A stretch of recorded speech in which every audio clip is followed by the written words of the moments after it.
pinaagi sa imong balaod, imong kitudloan, gihatagan mo siya og paulay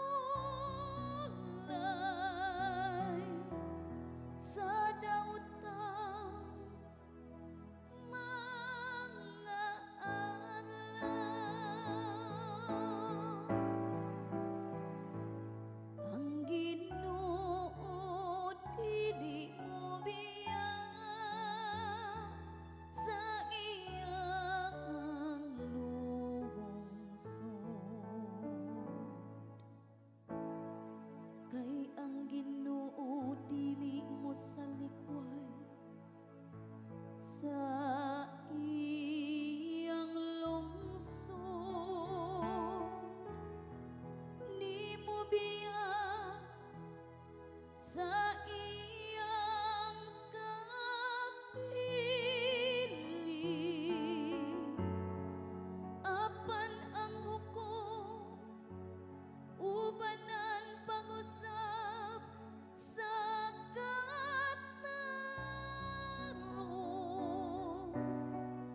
ug ang tanang matarong ug kasing-kasing magsunod niini.